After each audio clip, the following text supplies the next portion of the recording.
आज हम class 12th biology के चैप्टर 2 का पार्ट 6 पढ़ेंगे। अब हमें आउटब्रीडिंग डिवाइसेस के बारे में पढ़ना है। तो आउटब्रीडिंग डिवाइसेस के बारे में पढ़ने से पहले हमें पता होना चाहिए कि आउटब्रीडिंग क्या होता है और इनब्रीडिंग क्या होता है। अब देखिए, इससे पहले हमने पढ़ा था पॉलिनेशन 3 टाइप्स के होते हैं, ऑटोगैमी, जिग्नोगैमी और जीनोगैमी। तो पॉलिनेशन के जो ये 3 टाइप्स हैं, इनकी मदद से ही हम आउटब्रीडिंग और इनब्रीडिंग को एक्सप्लेन करेंगे। तो सबसे पहले बात करते हैं इनब्रीडिंग की। देखिए, यहां पे एक प्लांट है, इस प्लांट में यहां पे फ्लावर है, इसी तरीके से यहां पे एक फ्लावर है। अब इस फ्लावर के एंथर से पॉलन ग्रेन निकला और इसी फ्लावर के स्टिग्मा पे लैंड कर गया, तो इसको बोला जाता है ऑटोगैमी। इसके बाद आता है जिटोनोगैमी।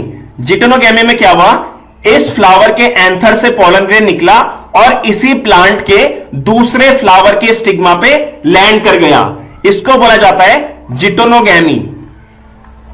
तो देखिए, ऑटोगैमी और जिटोनोगैमी सेल्फ पॉलिनेशन के टाइप्स हैं, मतलब सेल्फ पॉलिनेशन के अंदर आते हैं ऑटोगैमी और जिटोनोगैमी। वो इसलिए क्योंकि सेल्फ पॉलिनेशन का मतलब होता है कि अपने आप को खुद पॉलिनेट कर देना बिना किसी दूसरे प्लांट की मदद के। तो इस केस में क्या हुआ, इसी प्लांट ने अपने आप को खुद पॉलिनेट किया, किसकी मदद से, ऑटोगैमी और जिटोनोगैमी की मदद से। तो इसको बोला जाता है सेल्फ पॉलिनेशन। इसीलिए सेल्फ पॉलिनेशन के एग्जांपल है ऑटोगैमी और जिटोनोगैमी। अब बात करते हैं इनब्रीडिंग की। देखिए, ब्रीडिंग का मतलब होता है रिप्रोडक्शन। तो अगर कोई प्लांट बिना दूसरे प्लांट की मदद के ब्रीड करता है तो उसको बोला जाता है इनब्रीडिंग। मतलब इस केस में क्या हुआ, बाहर से तो कोई पॉलन ग्रेन आया नहीं, मतलब कोई और प्लांट तो इसमें इन्वॉल्व है नहीं, इसलिए बाहर से कोई भी पॉलन ग्रेन नहीं आया। इसी प्लांट के पॉलन ग्रेन ने इसी प्लांट के स्टिग्मा पे लैंड किया और पॉलिनेशन करा और ब्रीडिंग करी, इसलिए इसको बोला जाता है इनब्रीडिंग। अब बात करते हैं आउटब्रीडिंग की। देखिए, एक दूसरा प्लांट है, इसमें यहां पे फ्लावर है।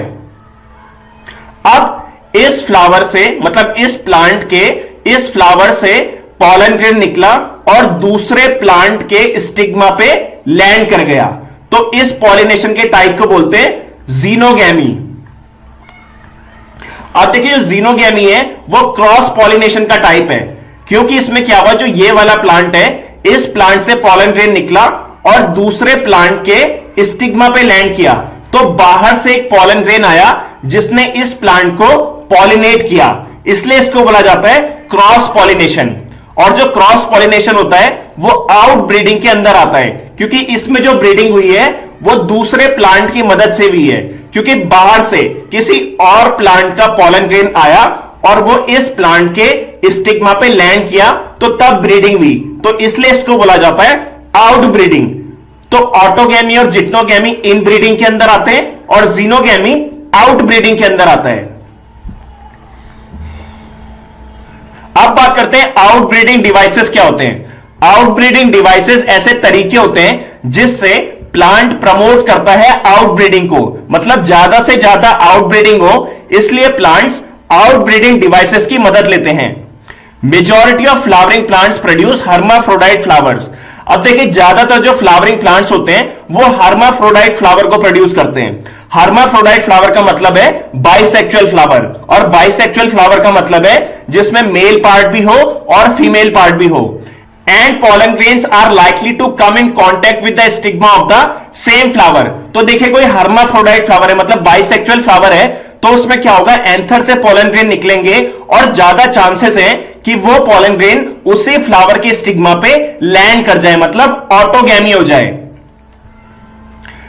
Continued self pollination results in inbreeding depression. अब देखिए, हर्माफ्रोडाइट फ्लावर है, मतलब बाइसेक्सुअल फ्लावर है, तो उसमें क्या हुआ, ऑटोगैमी भी। और मैंने आपको शुरू में बताया ऑटोगैमी एक सेल्फ पॉलिनेशन का टाइप होता है। तो अगर किसी फ्लावर में बार बार सेल्फ पॉलिनेशन हो तो उस वजह से एक प्रॉब्लम आती है जिसे बोला जाता है इनब्रीडिंग डिप्रेशन। इनब्रीडिंग डिप्रेशन का मतलब है, अगर कोई प्लांट है जिसमें बार बार सेल्फ पॉलिनेशन हो रहा है, तो उस वजह से जो नए प्लांट बनेंगे वो जेनेटिकली या बायोलॉजिकली फिट नहीं होंगे, उनमें जल्दी डिजीज लग जाएगी और उनकी डेथ भी जल्दी हो जाएगी। इसको बोला जाता है इनब्रीडिंग डिप्रेशन।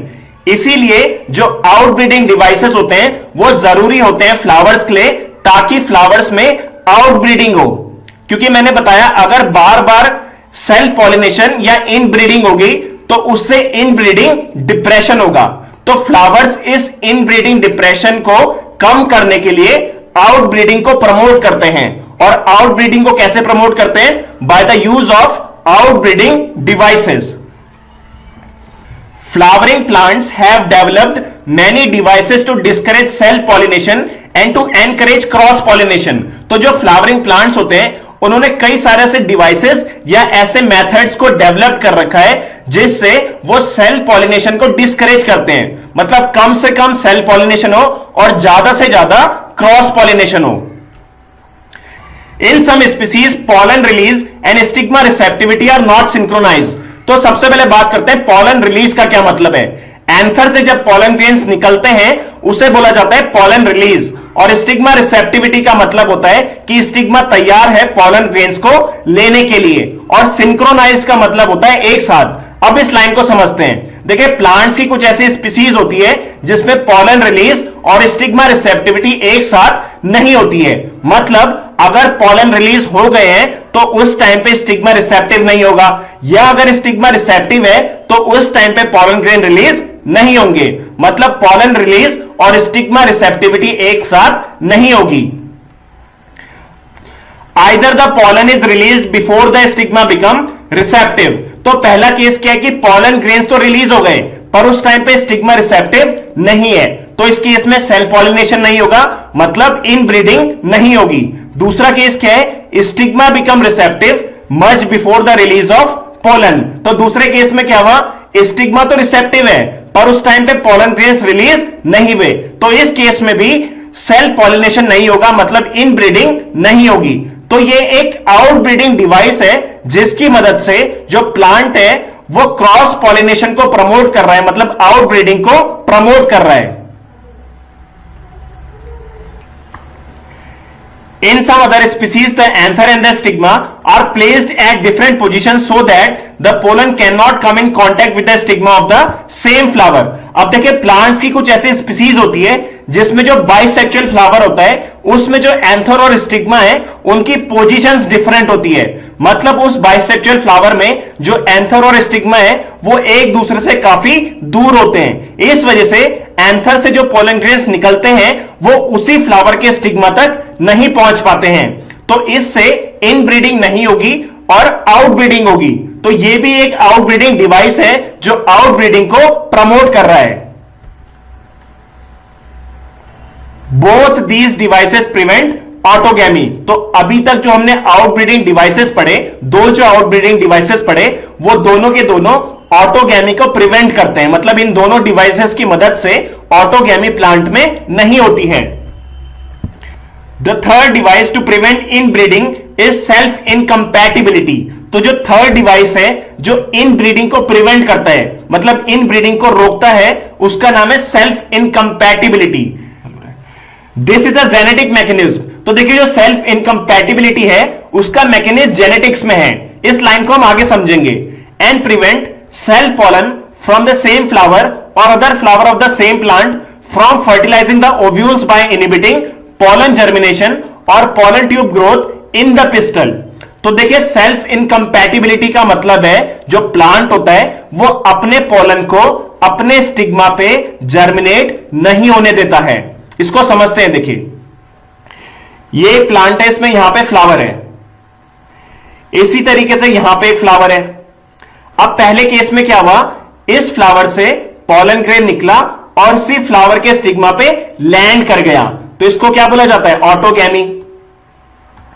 अब हुआ क्या? ऑटोगैमी में क्या हुआ? इस फ्लावर से पॉलन ग्रेन निकला और इसी फ्लावर के स्टिग्मा पे लैंड कर गया पर जर्मिनेट नहीं करेगा। इसी को बोला जाता है सेल्फ इनकम्पैटिबिलिटी।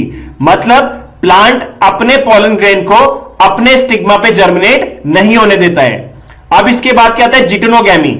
उसमें क्या होता है? यहां से पॉलन ग्रेन निकला और इसी प्लांट के दूसरे फ्लावर के स्टिग्मा पे लैंड कर गया, तो इसे बोला जाता है जिटेनोगैमी।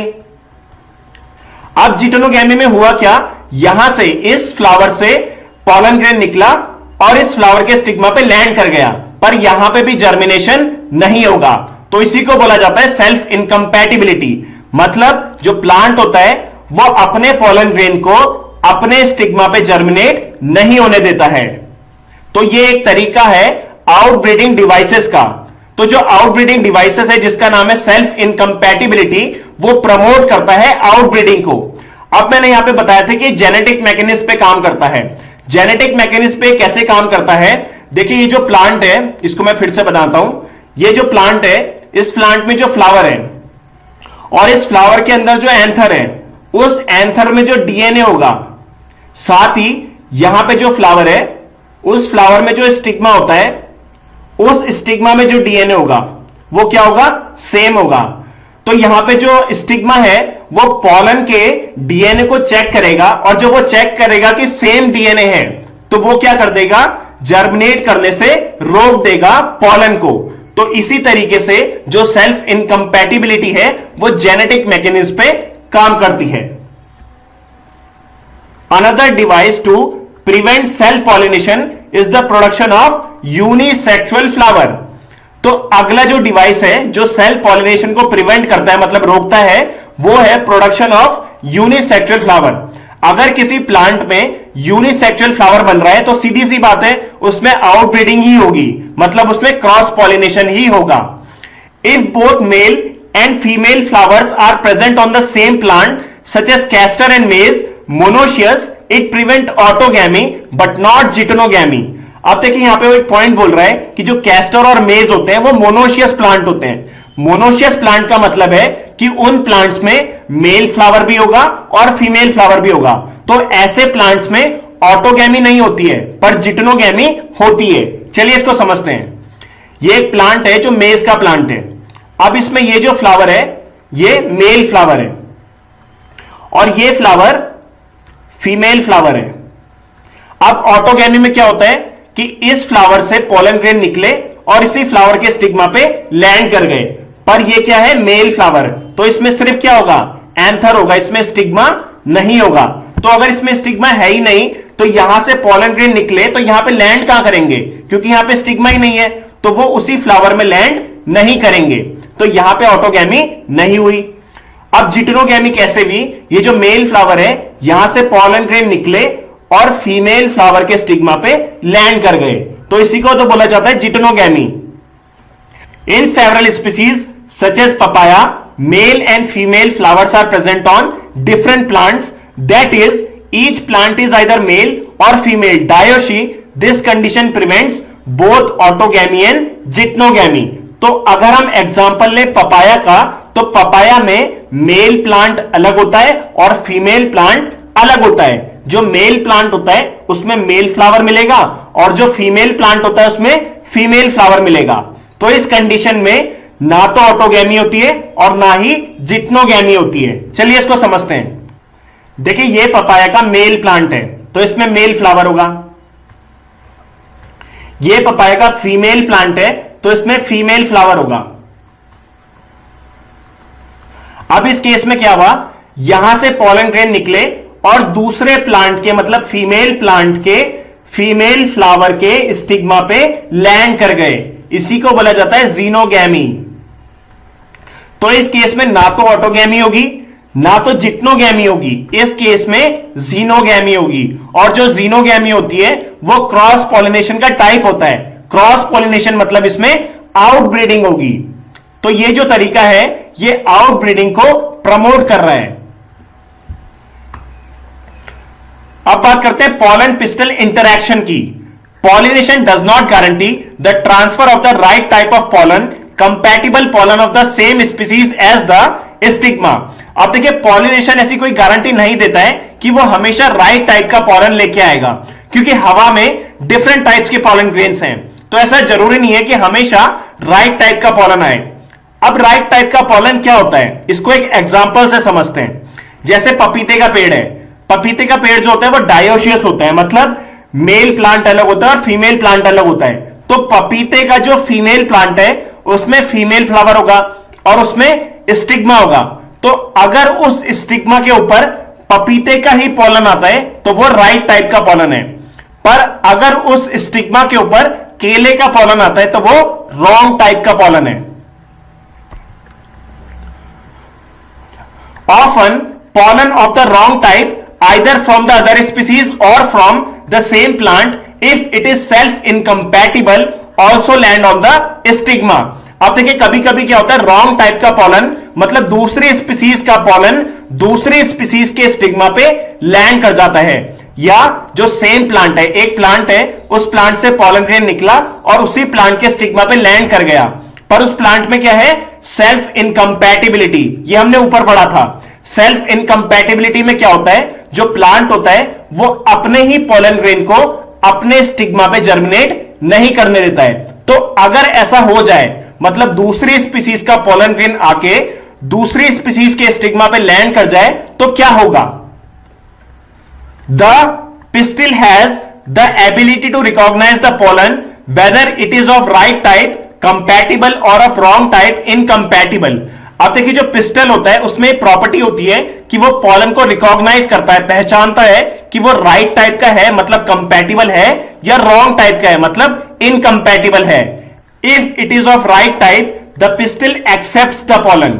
अगर पॉलन ग्रेन राइट टाइप का है मतलब उसी स्पीसीज का है, तो पिस्टल क्या करेगा, उस पॉलन ग्रेन को एक्सेप्ट कर लेगा। And promotes post pollination events that leads to fertilisation. तो अगर राइट टाइप का पॉलन आता है तो पिस्टल उसको एक्सेप्ट कर लेगा। उसके बाद पोस्ट पॉलिनेशन इवेंट्स होंगे, मतलब पॉलिनेशन के बाद जो इवेंट्स होंगे वो होना शुरू हो जाएंगे, और उसके बाद फर्टिलाइजेशन होगा जिसमें मेल और फीमेल गैमेट मिल जाएंगे। If the pollen is of wrong type the pistol rejects the pollen by preventing pollen germination on the stigma.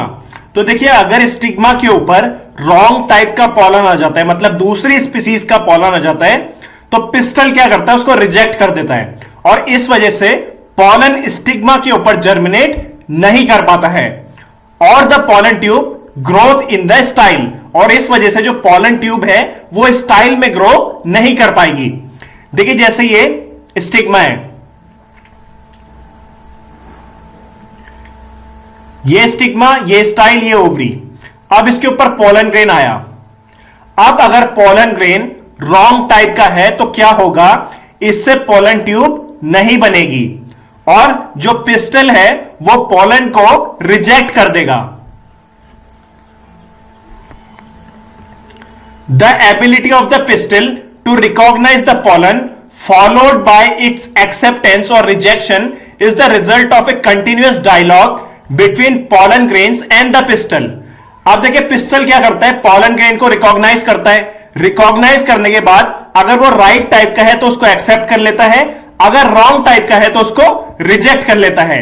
तो ये कैसे होता है, ये इस वजह से होता है कि पॉलन ग्रेन्स और पिस्टल के बीच में कंटिन्यू डायलॉग्स चलते हैं, मतलब रिएक्शंस चलती है, जिससे पिस्टल पॉलन ग्रेन्स को पहचानता है, मतलब रिकॉग्नाइज करता है कि वो अपना है या दूसरे का है। This dialogue is mediated by chemical components of the pollen interacting with those of the pistil। तो पोलन का जो केमिकल कंपोनेंट पिस्टल के साथ जुड़ा हुआ है उनके बीच में कंटिन्यूअस डायलॉग चलता है। It is only in recent years that botanists have been able to identify some of the pollen and pistil components and their interactions leading to the recognition followed by acceptance और rejection। तो अभी कुछ recent years में जो botanist हैं, botanist क्या होते हैं, जो प्लांट्स की स्टडी करते हैं, उन्होंने पोलन और पिस्टल के ऐसे कंपोनेंट्स को आइडेंटिफाई कर लिया है जो आपस में इंटरैक्ट करते हैं और जिस वजह से पिस्टल पोलन को रिकॉग्नाइज करता है और फिर उसको एक्सेप्ट करता है या रिजेक्ट करता है। As mentioned earlier, following compatible pollination, the pollen grains germinate on the stigma to produce a pollen tube through one of the germ pore। तो अगर compatible pollination होगा, मतलब राइट टाइप का pollen grain स्टिग्मा के ऊपर land होगा, तो pollen grain stigma के ऊपर जर्मिनेट करेगा और pollen grain का जो germ pore है वहां से pollen tube प्रोड्यूस होना शुरू हो जाएगी। देखिए होगा क्या, ये स्टिग्मा है, ये स्टाइल है और ये ओवरी है। तो स्टिग्मा के ऊपर पोलन ग्रेन आएगा और पोलन ग्रेन के जर्म पोर से पोलन ट्यूब नीचे ग्रो करना शुरू कर जाएगी। The content of the pollen grain move into the pollen tube. तो जैसे ही पोलन ग्रेन से पोलन ट्यूब बनेगी तो पोलन ग्रेन के अंदर जो कंटेंट है वो पॉलन ग्रेन के थ्रू होते हुए नीचे आने लगेगा। Pollen tube grows through the tissue of the stigma and style and reaches the ovary. तो जैसे ही पॉलन ग्रेन स्टिग्मा के ऊपर लैंड करेगा और जर्मिनेट होगा, तो पॉलन ग्रेन से पॉलन ट्यूब बनेगी। वो पॉलन ट्यूब स्टिग्मा से होते हुए स्टाइल तक पहुंचेगी और स्टाइल से होते हुए ओवरी तक पहुंचेगी। चलिए इसको फिगर में देख लेते हैं। देखिए ये डायग्राम दिखा रहा है कि पॉलन ग्रेन्स स्टिग्मा के ऊपर जर्मिनेट कर रहे हैं। जो बी डायग्राम है वो दिखा रहा है कि जो पॉलन ट्यूब्स है वो ग्रो करना शुरू हो चुकी है। फिगर सी में दिखाया जा रहा है कि जो पॉलन ट्यूब है वो स्टाइल से होते हुए ओवरी तक पहुंच रही है। तो देखिए ये क्या है स्टिग्मा, ये क्या है स्टाइल और ये क्या है ओवरी। तो हुआ क्या, जैसे ही पॉलन ग्रेन जर्मिनेट हुआ वहां से पॉलन ट्यूब आई और वो पॉलन ट्यूब स्टाइल से होते हुए ओवरी तक पहुंच गई।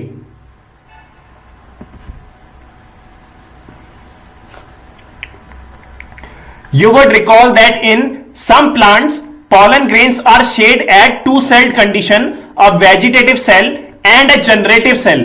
तो हमने पहले पढ़ा था कि 60% एंजियोस्पर्म्स में जब एंथर से पॉलन ग्रेन बाहर आता है तो वो टू सेल्ड कंडीशन में होता है। मतलब उस पॉलन ग्रेन के अंदर दो सेल पाए जाते हैं, पहला है वेजिटेटिव सेल और दूसरा है जनरेटिव सेल।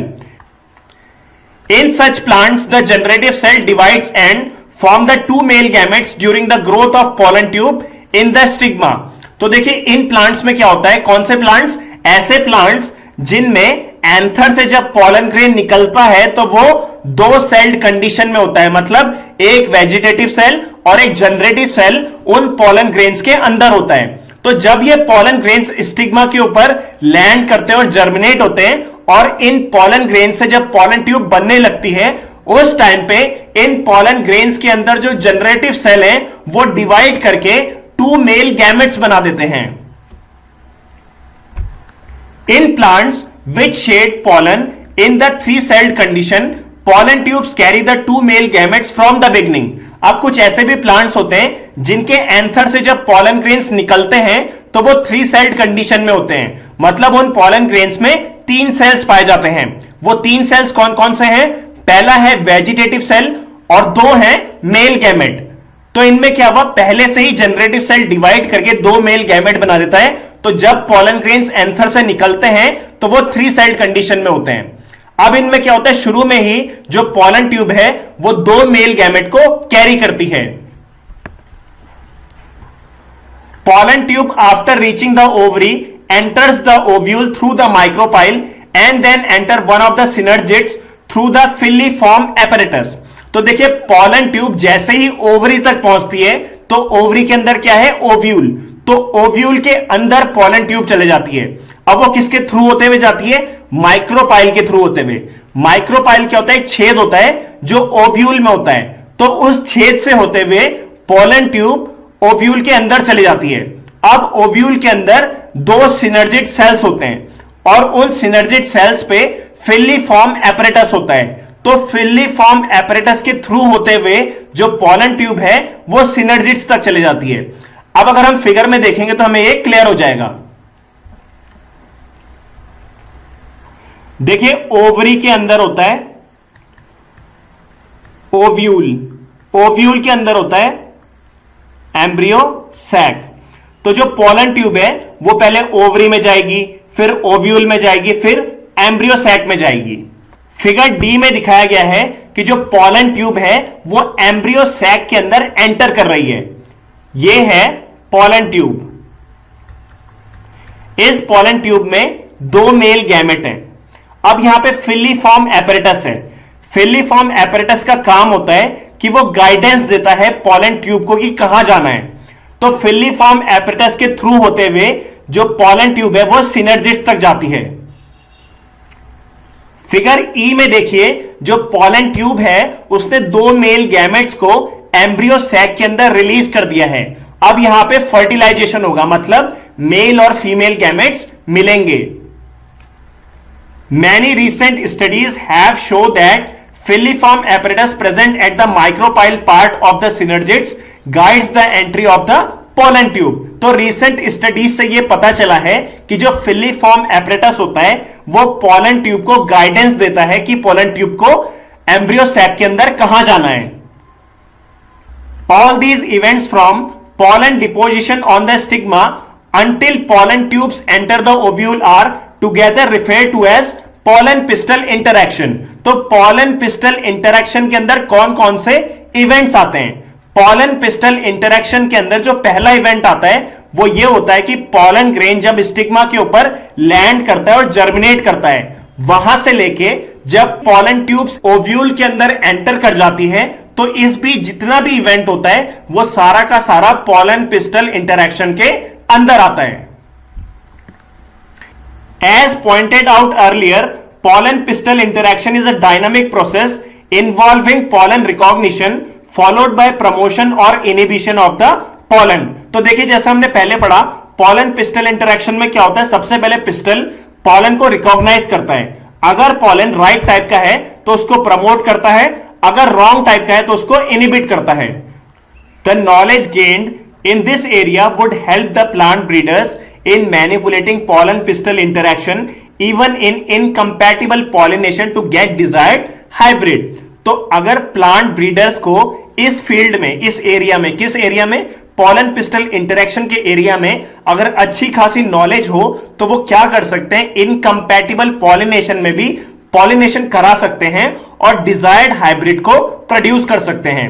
देखिए हाइब्रिड क्या होता है, देखिए जैसे कि प्लांट है, इस प्लांट में जो फ्रूट्स लगते हैं बहुत अच्छी क्वालिटी के लगते हैं। एक दूसरा प्लांट है जिसमें डिजीज जल्दी से नहीं लगती है। अब अगर हमें अच्छी नॉलेज होगी पोलन पिस्टल इंटरैक्शन की तो उससे हम डिजायर्ड हाइब्रिड को प्रोड्यूस कर सकते हैं। अब उसके लिए हमें क्या करना है, इस प्लांट से पॉलन लेना है और इस प्लांट के स्टिग्मा में पॉलन को डाल देना है। अब इससे क्या होगा, सीड प्रोड्यूस होगा। उस सीड से हम प्लांट को ग्रो करेंगे। अब उस प्लांट के अंदर दोनों प्रॉपर्टीज आएंगी। पहली प्रॉपर्टी क्या है, इस प्लांट में जो फ्रूट होंगे वो बहुत अच्छी क्वालिटी के होंगे और इस प्लांट में डिजीज जल्दी से नहीं लगेगी। तो इस प्लांट की जो प्रॉपर्टी है और इस प्लांट की जो प्रॉपर्टी है वो दोनों इस प्लांट के अंदर आ गई। तो ये प्लांट कैसा हुआ, हाइब्रिड प्लांट। तो इसीलिए पॉलन पिस्टल इंटरैक्शन की मदद से हम डिजायर्ड हाइब्रिड को प्रोड्यूस कर सकते हैं। देखिए अगर हमें पॉलन जर्मिनेशन को स्टडी करना है तो हमें एक ग्लास स्लाइड लेनी पड़ेगी। उस ग्लास स्लाइड के बीच में हमें शुगर सॉल्यूशन की एक ड्रॉप को डालना है।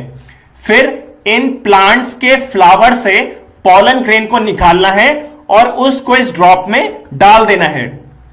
अब 15 से 30 मिनट के बाद जब हम इस स्लाइड को लो पावर माइक्रोस्कोप में देखेंगे तो हमें दिखेगा कि पॉलन ग्रेन से पॉलन ट्यूब निकल रही है। तो इसी को बोला जाता है पॉलन जर्मिनेशन। तो इस तरीके से हम पॉलन जर्मिनेशन को स्टडी कर सकते हैं। वैसे तो प्लांट ब्रीडिंग के बारे में हम चैप्टर 9 में पढ़ेंगे, पर यहां पे बताया गया है कि जो प्लांट ब्रीडर्स होते हैं वो दो डिफरेंट स्पीसीज के बीच में क्रॉस कराते हैं और उससे जो प्लांट प्रोड्यूस होता है वो सुपीरियर वैरायटी का होता है, क्योंकि उसके अंदर कंबाइंड डिजायर्ड कैरेक्टरिस्टिक्स होती हैं। देखिए जैसे कि प्लांट है, इस प्लांट के अंदर जो कैरेक्टरिस्टिक है वो है ए, इस प्लांट के अंदर जो कैरेक्टरिस्टिक है वो है बी। अब इनके बीच में हमने क्रॉस कराया, इससे जो प्लांट प्रोड्यूस हुआ उसके अंदर ए कैरेक्टरिस्टिक भी होगा और बी कैरेक्टरिस्टिक भी होगा। तो ये जो प्लांट प्रोड्यूस हुआ ये सुपीरियर वैरायटी का प्रोड्यूस हुआ। Artificial hybridisation is one of the major approach of crop improvement programme. Crop improvement programme में सुपीरियर वैरायटीज को प्रोड्यूस किया जाता है और उसके लिए आर्टिफिशियल हाइब्रिडाइजेशन की मदद ली जाती है। आर्टिफिशियल हाइब्रिडाइजेशन में क्या करते हैं, सिर्फ डिजायर्ड पोलन को लिया जाता है ताकि हम डिजायर्ड कैरेक्टरिस्टिक्स को ले सकें। इसको हम आगे समझेंगे, हमें आगे समझ में आ जाएगा। In such crossing experiment, it is important to make sure that only the desired pollen grain are used for pollination and the stigma is protected from contamination from unwanted pollen। अब देखिए आर्टिफिशियल हाइब्रिडाइजेशन में जो crossing experiment किया जाता है उसमें सिर्फ desired pollen grains को लिया जाता है और जो स्टिग्मा है उसको प्रोटेक्ट किया जाता है अनवांटेड पॉलन से। चलिए इसको समझते हैं। ये एक प्लांट है, इस प्लांट में यहां पे फ्लावर है। इस प्लांट में एक प्रॉपर्टी है जिसे बोला जाता है ए। एक दूसरा प्लांट है, उसमें भी एक प्रॉपर्टी है जिसे बोला जाता है बी। अब हमें क्या चाहिए, इन दोनों प्लांट्स के बीच में क्रॉसिंग करानी है और उससे जो नया प्लांट प्रोड्यूस होगा उस प्लांट के अंदर ए प्रॉपर्टी भी होनी चाहिए और बी प्रॉपर्टी भी होनी चाहिए। तो उसके लिए हमें क्या करना पड़ेगा, इनके बीच में क्रॉसिंग करानी पड़ेगी। तो क्रॉसिंग कैसे कराएंगे, यहां से हम लेंगे पॉलन ग्रेन और इसके स्टिग्मा में डालेंगे। अब ये हो गया हमारा डिजायर्ड पॉलन, ठीक है। और ये जो स्टिग्मा है इसको हमें प्रोटेक्ट करना है अनवांटेड पॉलन से, मतलब बाहर से कोई और पॉलन ना आए, सिर्फ यही पॉलन इस स्टिग्मा पे लैंड करे। इसलिए हमें स्टिग्मा को बचाना होता है कंटैमिनेशन से, ताकि बाहर से कोई और पॉलन इस पे ना आए। सिर्फ जो वांटेड पॉलन है, जो डिजायर्ड पॉलन है, वही स्टिग्मा के ऊपर लैंड करे। This is achieved by इमस्कुलेशन and bagging technique. तो इसके लिए हम किसकी मदद लेते हैं, दो टेक्निक की मदद लेते हैं जिसे बोला जाता है इमस्कुलेशन and bagging. If the female parent bear bisexual flower, removal of anther from the flower bud before the anther dies using a pair of forceps is necessary. अब देखिए, एक फीमेल पेरेंट है, एक फीमेल पेरेंट प्लांट है, उसमें एक bisexual flower है। अब हमें क्या करना है, एंथर के ढेइसेस होने से पहले ही, मतलब एंथर से पोलन ग्रेन निकले उससे पहले ही हमें क्या करना है, फोर्सेप की मदद से एंथर को कट करके फ्लावर से निकाल लेना है। इसी स्टेप को बोला जाता है इमस्कुलेशन। अब ऐसा क्यों किया हमने, ऐसा इसलिए किया क्योंकि उस एंथर के अंदर जो पोलन ग्रेन्स हैं वो हमें नहीं चाहिए। हम नहीं चाहते कि उस एंथर के अंदर से पोलन ग्रेन निकले और वो स्टिग्मा पे लैंड करें। इसलिए हमने क्या किया, उस एंथर को ही हटा दिया। Emasculated flower have to be covered with a bag of suitable size. तो जो इमस्कुलेटेड फ्लावर होता है, इमस्कुलेटेड फ्लावर ऐसा फ्लावर होता है जिसमें एंथर को कट करके निकाल दिया जाता है, ऐसे फ्लावर को बोला जाता है इमस्कुलेटेड फ्लावर। तो इस इमस्कुलेटेड फ्लावर को एक सुटेबल साइज के बैग से कवर कर दिया जाता है। जो बैग होता है वो जनरली बना होता है बटर पेपर का। अब इमस्कुलेटेड फ्लावर को कवर क्यों किया जाता है इस बैग से, वो इसलिए ताकि उस फ्लावर के अंदर जो स्टिग्मा है उसके ऊपर कोई भी अनवांटेड पोलन ना आ सके। इस प्रोसेस को बोला जाता है बैगिंग। अब एक बार फिर से रिकॉल कर लेते हैं कि इमस्कुलेशन और बैगिंग क्या होता है। देखिए, जैसे कि बाइसेक्सुअल फ्लावर है, इसमें ये मेल पार्ट है और ये फीमेल पार्ट है। अब हमने क्या किया, फोर्सेप की मदद से इस एंथर को कट करके निकाल दिया। इसी प्रोसेस को बोला जाता है इमस्कुलेशन और जो फ्लावर बनता है उसे बोलते हैं इमस्कुलेटेड फ्लावर। अब हमने ऐसा क्यों किया, हमने इस एंथर को रिमूव क्यों किया, क्योंकि हम नहीं चाहते थे कि इस एंथर का जो पोलन ग्रेन है वो इस स्टिग्मा पे लैंड करे, क्योंकि इस स्टिग्मा के ऊपर जो पोलन ग्रेन हमने लैंड कराना है वो हमारा डिजायर्ड पोलन ग्रेन होगा। अब ये हो गया इमस्कुलेशन। इसके बाद आता है बैगिंग। अब देखिए, जो ये फ्लावर है, इस फ्लावर में क्या है, ये फीमेल रिप्रोडक्टिव पार्ट रह गया। बस अब एंथर तो हमने हटा दिया। अब जो फीमेल रिप्रोडक्टिव पार्ट है उसके ऊपर कोई भी अनवांटेड पोलन ना आए, क्योंकि ये तो हवा के कांटेक्ट में, तो बाहर से कोई भी पोलन आ सकता है। तो कोई भी अनवांटेड पोलन इस स्टिग्मा के ऊपर ना आए, इसलिए इस स्टिग्मा को कवर कर दिया जाता है एक सुटेबल साइज के बैग से जो बटर पेपर का बना हुआ होता है। तो इस बैग की मदद से इसको कवर कर दिया जाता है। इसको बोला जाता है बैगिंग।